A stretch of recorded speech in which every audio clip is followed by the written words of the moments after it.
आघात. लेखिका प्रिया उंबरकर. वाचक स्वर सिद्धी गायकर.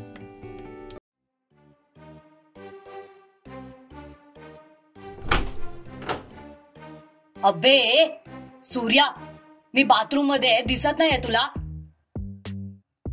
शिवा शॉवर घेत होता. तरीही सूर्या दरवाजा लोटून आत आला.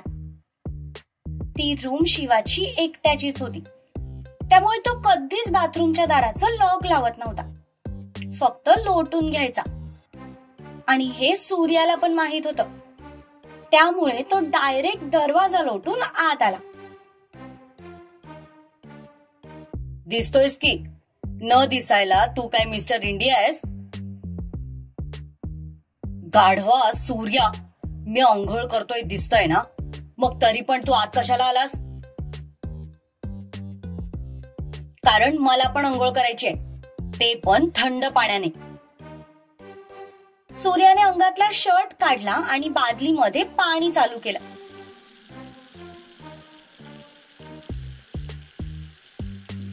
आधी माझी अंघोळ होऊ दे सूर्या, मग तू कर. माझं ऑलमोस्ट झालंच आहे. अरे नाही, मला आत्ताच अंघोळ करायची. सूर्याने शॉवर सुरू केलं. अरे सटकेल डोक्याच्या, तुला जर शॉवरच घ्यायचं होतं तर बादलीत कशाला पाणी सोडलंस? माझी बादली, माझं पाणी, माझं शॉवर आणि माझी बॉडी. मी काय पण करेन, तुला काय करायचंय? सूर्याने शॉवर जेल लुफावर टाकला आणि त्याने तो लुफा अंगाला चोळायला सुरुवात केली. एक काम कर, स्वतःचा मेंदू खोल आणि त्यावरून पण हा लुफा फिरव, म्हणजे जरा तुझ्या मेंदूतला कचरा साफ होईल. शिवादा, तू रोज तेच करतोस वाटतं. सूर्या, तुझ्यात तर तुझं तोंड लई चालवायला लागलास की. लग्न झालंय म्हणून असं समजू नकोस की मी तुला काही वेगळी ट्रीटमेंट देईन. माझ्यासाठी मरेपर्यंत तू तोच सूर्या राहणार आहेस. आणि आत्ताच काय, भविष्यात तुझ्या मुलांसमोर पण मी तुला पाहिजे तेव्हा पाहिजे तसा बदलणार आहे. मी काय म्हणतो शिवादा, आता असा उभाच आहेस तर जरा पाठ घासून दे की. तूच खास, नाही तर राहू दे तशीच.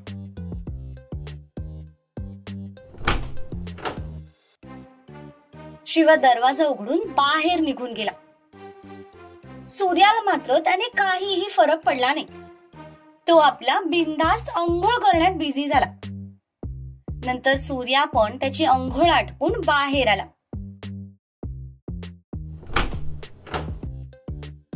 तर शिवा कोणाला तरी फोन करत होता. काय रे शिवादा, आता एवढ्या रात्री कोणाला फोन करतोयस? मल्लिका शेरावतला. आता इतक्या रात्री मी कोणाला फोन करणार? माझ्याच बायकोला ना. मग तरी पण असले फालतू प्रश्न का विचारतोयस? इकडे ताराने मात्र फोन सायलेंट वर केला होता, त्यामुळे तिला रिंग ऐकायलाच गेली नाही. एव्हाना त्या तिघी पण झोपेच्या अधीन गेल्या होत्या.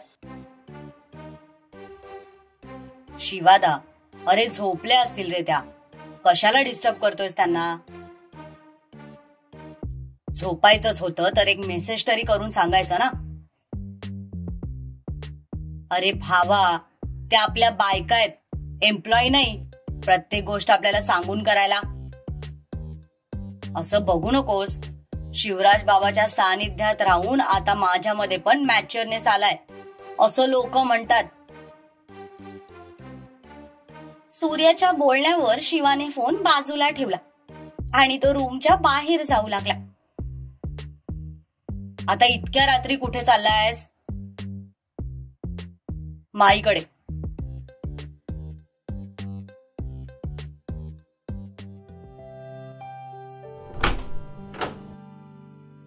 शिवा निघून पण गेला, पण सूर्याच्या चेहऱ्यावरचे हावभाव मात्र किंचित बदलले.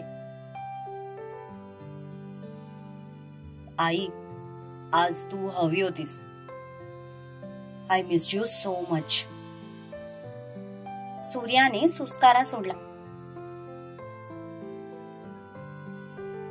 पण आपली ही इच्छा आता कधीच पूर्ण होऊ शकत नाही हे त्याला माहीत होतं.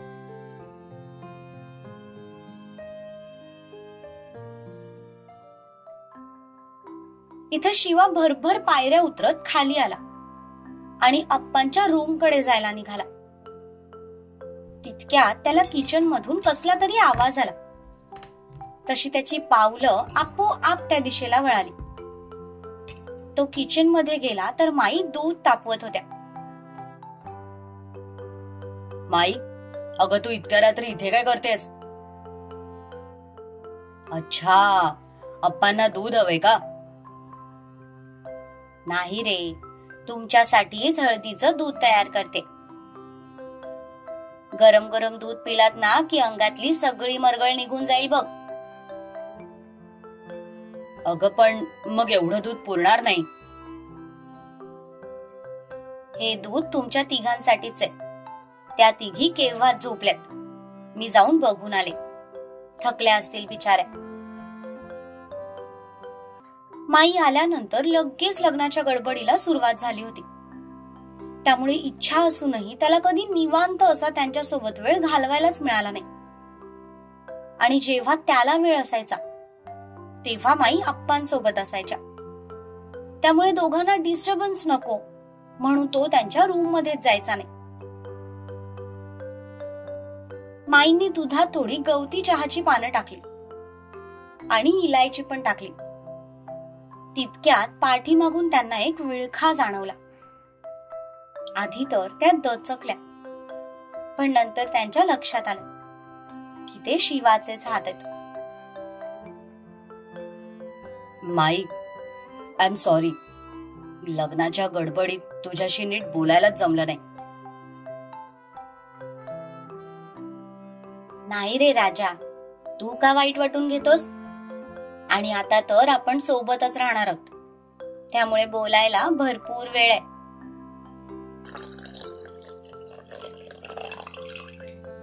माईंनी 3ही कपात दूध काढलं. अगं माई, तुला आणि अप्पांना पण घे की. अरे शिवा, ते तर केव्हाच झोपलेत आणि मला नकोय. मी देऊन येऊ सगळ्यांना दूध? ठीक आहे, जा. मी 5 मिनिटात गेलो आणि 5च मिनिटात आलो. तू झोपायला जाऊ नकोस हा, बाहेरच बस. तशा त्या गालात हसून हो म्हणाल्या. तो लगेच ट्रे घेऊन वर गेला. त्याने सत्यजितला दूध दिलं आणि त्याच्या रूम मध्ये आला. पण सूर्या एव्हाना गाढ झोपी गेला होता. मग तो तसाच 2 कप घेऊन पुन्हा खाली आला. काय रे, 2 कप घेऊन आलास ते? भाईने घेतलं. सूर्या झोपलाय त्यामुळे परत आणावं लागलं. आता तू घे हा कप. तसं त्यांनी हसून तो कप हातात घेतला.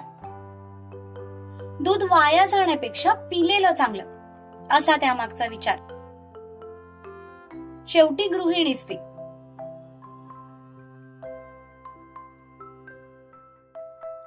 थोडा वेळ दोघांमध्येही शांतता होती.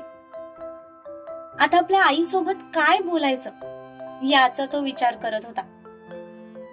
आणि आपल्याला असा विचार करावा लागतोय याचंच त्याला वाईट वाटत होतं. थोड्या वेळासाठी त्याच्या डोळ्यांसमोर दुर्वाचा चेहरा आला. वहिनीसोबत आपण किती फ्रीली वागतो. पाहिजे तेव्हा तिच्या मांडीवर जाऊन झोपू शकतो. तिच्याकडून मालिश करून घेऊ शकतो. ती पण सगळ्यांचं किती करते हा विचार त्याच्या मनात डोकावला. तसं त्यांनी माईकडे पाहिलं तर त्या शांतपणे एक एक सिप घेत होत्या.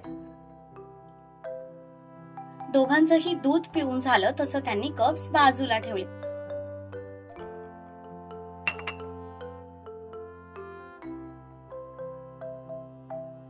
त्यानंतर मात्र शिवाची चुळबुळ थोडी वाढली. त्याची अस्वस्थता माईंच्या लगेच लक्षात आली. तसं त्या गालात हसल्या. शिवा, ये, माझ्या मांडीवर डोकं ठेव. त्यांनी त्याच्या समोर हात पसरले. तसं त्याने चमकून माईंकडे पाहिलं. सध्या त्याला पण तेच हवं होतं. पण आपल्यामुळे माईला त्रास तर नाही ना होणार, याचा तो विचार करत होता.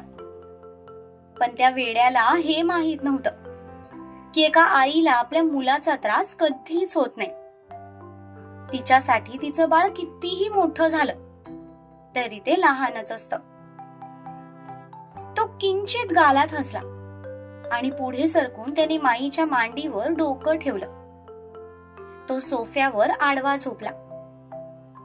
तो झोपताच माईने त्याच्या घनदाट केसांमधून स्वतःची बोटं फिरवायला सुरुवात केली. काही क्षणासाठी त्याचे डोळे आपोआप बंद झाले. हीच गोष्ट त्याने त्याच्या पूर्ण बालपणात मिस केली होती. आईचं निस्सीम प्रेम. शिवा, आज तुझं लग्न झालंय. तारा थोडी वेगळी आहे पण स्वभावाने छान आहे. आणि तू जरा गरम डोक्याचा आहेस. तुमच्या दोघांचे स्वभाव थोडेफार प्रमाणात सारखेच आहेत. एक आग आहे तर दुसरा विस्त. म्हणून तुलाच सांगते, तिच्याकडून जर काही चुकलं तर तिला कधीही सगळ्यांसमोर ओरडायचं नाही. एकांतात तिला जवळ घेऊन समजून सांगायचं.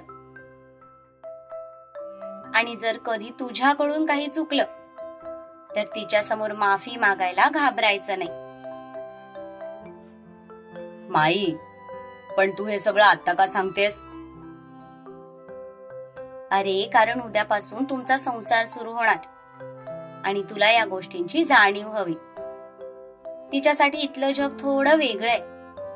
गेली 25-26 वर्ष ती एका वेगळ्या जगात वावरली आणि अचानक तिला आपण तिच्या जगातून आपल्या या गावच्या जगात घेऊन आले.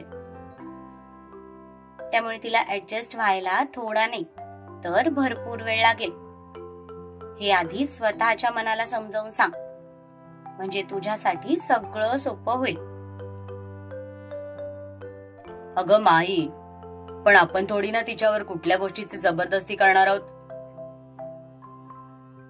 जबरदस्ती करायची पण नाही, कारण जबरदस्तीने कधीच कुठली गोष्ट साध्य होत नसते.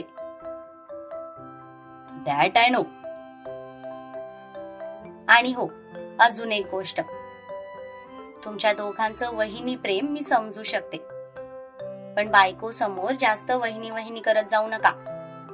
राधा कदाचित समजून घेईल, कारण दुर्वा तिचीच बहीण आहे. पण ताराचा स्वभाव बघता तिला मात्र ही गोष्ट थोडी त्रासदायक वाटू शकते. तशी ती तोंडावर कधी काही बोलणार नाही, पण काही वेळानंतर हीच गोष्ट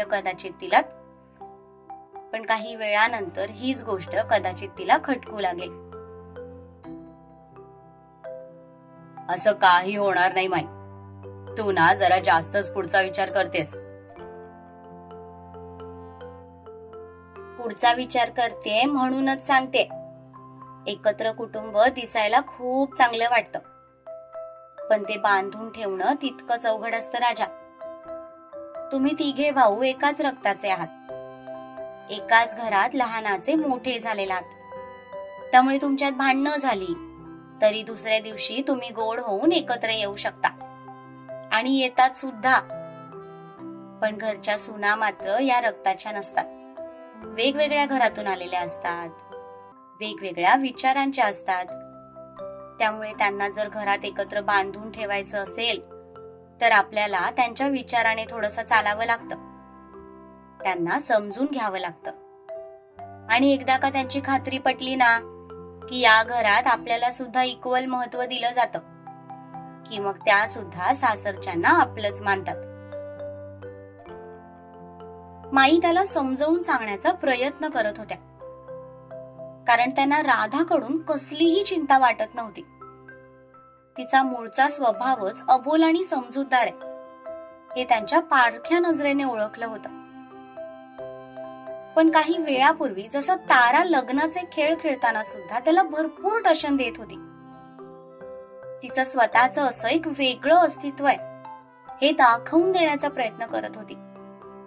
हे बघून त्यांना ही गोष्ट समजावून सांगणं गरजेचं वाटलं. ठीक आहे माई, मी लक्षात ठेवेन. आणि हो, तुझं ते शिरा प्रेम जरा कमी कर. काय म्हणालास तू मगाशी? तारा आणि शिरामध्ये काही निवडायचं असेल तर मी शिऱ्याला निवडेन. असं बोलू नये राजा, तिला वाईट वाटलं असेल ना? माई, तू ना आतापासूनच सुनांची भरपूर बाजू घ्यायला लागलीस. आणि माझ्या आणि शिऱ्याच्या मध्ये कोणीच यायचं नाही हा, सांगून ठेवतोय. बर बाबा, नाही येत तुझ्या आणि शिऱ्यामध्ये. जा जाऊन झोप आता. मग असंच काही वेळ त्यांनी गप्पा मारल्या. शिवाने आज मन भरून माईंसोबत क्वालिटी टाइम स्पेंड केला. त्यानंतर मात्र त्याचं घड्याळाकडे लक्ष गेलं. रात्रीचा 1 वाजून गेला होता. माई, अगं खूप उशीर झालाय, तू आता झोपायला जा. उद्या परत पूजेची धावपळ आहे. ठीक आहे, तूही आता झोपायला जा. त्याने दोन्ही कप उचलून किचन मध्ये ठेवले. माई त्यांच्या खोलीत निघून गेल्या. तसा तो पण सुस्कारा सोडत वर झोपायला निघून गेला. पण बेडवर पडल्यावर तो बराच वेळ माईंच्या बोलण्याचा विचार करत होता. त्यांना नक्की काय म्हणायचंय या गोष्टींचा अर्थ लावत होता. ताराचे विचार वेगळे आहेत हे तर त्याला माहित होतं. त्यामुळे आता त्यालाच तिला सांभाळून घ्यावं लागणार होतं. याच सगळ्या विचारांमध्ये त्याला झोप लागून गेली.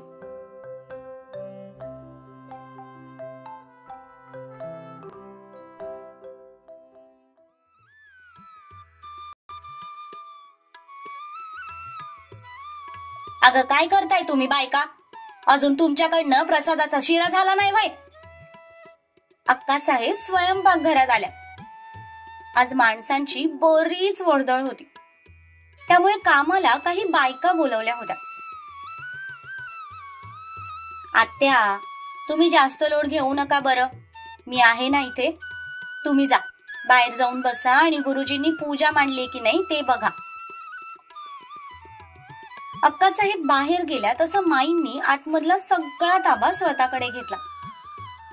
दुर्वा 2 वेळेस खाली येऊन गेली होती, पण माईंनी तिला पुन्हा वर पाठवून दिलं. कारण त्यांच्या दृष्टीने ती आज सुद्धा नवी नवरीच होती. त्यामुळे तिला काहीही काम करायला लावणं हे त्यांच्या तत्वात बसत नव्हतं. कारण अजूनही तिच्याही हातातला चुडा उतरला नव्हता. आज तिन्हीही पूजा सोबतच होणार होत्या.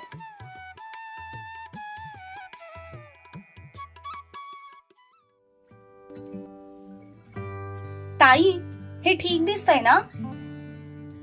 तारा आरशात स्वतःला बघत होती. हो तारा, खूप छान दिसते. दुर्वा राधाला साडी नेसायला मदत करत होती. कारण त्या इवल्याच्या जीवाला पैठणीचा तो तोल झेपतच नव्हता. ताई, साड्या मात्र खूप सुंदर आहेत हा. आणि आपल्या तिघींच्या पण सेम आहेत. तुम्ही आणल्या होत्या का? नाही ग तारा, साड्या माईंनी आणल्यात. मला पण माहित नव्हतं. आपण किती लकी आहोत ना ताई, की आपल्याला माईंसारखी प्रेमळ सासू मिळाली. माझ्या काही फ्रेंड्स कधी भेटल्या ना तर नुसतं सासूचं गारणच करत असतात. अगं तारा, ते सगळं व्यक्तीवर डिपेंड करतं. आणि खरंच आपण खूप लकी आहोत. फक्त सासूच नाही तर पूर्ण सासर आपल्याला प्रेमळ मिळालंय. राधा मात्र थोडी शांत होती. आज तिला सूर्यासाठी वाईट वाटत होतं. त्याची आई असती तर तो पण आज किती खुश असता. या गोष्टीने तिचं मन थोडं उदास झालं होतं. काय ग राधा, कसला विचार करतेस? काही नाही ताई, सहज.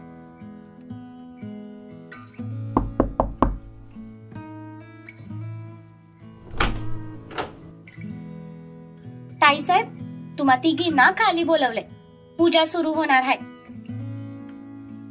एक बाई येऊन निरोप देऊन गेली. तशा तिघीही खाली जाण्यासाठी तयार झाल्या. दुर्वाने त्या दोघींनाही पदर खांद्यावरून घेऊन दिला आणि मग तिघी पण पूजेसाठी खाली आल्या. दुर्वाने दोघींना बऱ्याच इन्स्ट्रक्शन्स आधीच देऊन ठेवल्या होत्या.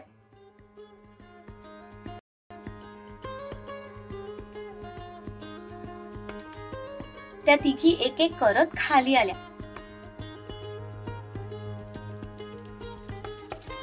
तसं हॉलमध्ये असलेल्या सगळ्यांच्या नजरा त्या दिशेने वळाल्या. हिरव्या रंगाच्या एक सारख्या पैठण्या त्या तिघींच्याही अंगावर शोभून दिसत होत्या. त्या तिघींच्याही गळ्यात असलेला कोल्हापुरी साज, नाकात नथ आणि केसात माळलेले गजरे त्यांच्याकडे लक्ष वेधून घेण्यासाठी पुरेसे होते. शिवाय तिघींच्याही गळ्यात एक सारखंच मंगळसूत्र होतं. माईंनी तिघींसाठी एक सारखंच आणि एकाच वजनाचं मंगळसूत्र बनवून घेतलं होतं. तिघींपैकी कोणीही दुखावलं जाणार नाही याची त्यांनी पुरेपूर काळजी घेतली होती.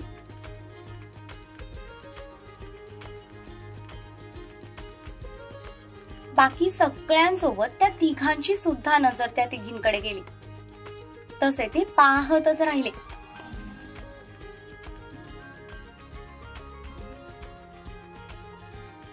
ते तिघे भाऊ पण काही कमी दिसत नव्हते. पांढऱ्या रंगाच्या पायजमा कुर्तामध्ये ते अगदी लक्ष वेधक दिसत होते.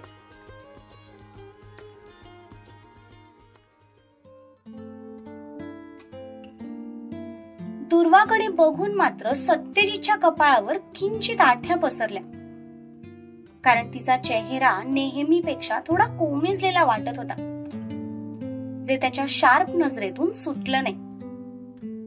तिच्या ओठांवर जरी हसू होतं, पण तिच्या चेहऱ्यावरचा तो थकवा स्पष्टपणे त्याला दिसत होता. कदाचित कालच्या लग्नाच्या गडबडीने ती थकली असावी असं त्याला वाटत होतं. पण आज सकाळपासूनही तिचा चेहरा बराच कोमेजलेला वाटत होता. त्यामुळे आता त्याला तिची काळजी वाटू लागली होती. पण सगळ्यांसमोर तो तिला लगेच विचारू सुद्धा शकत नव्हता.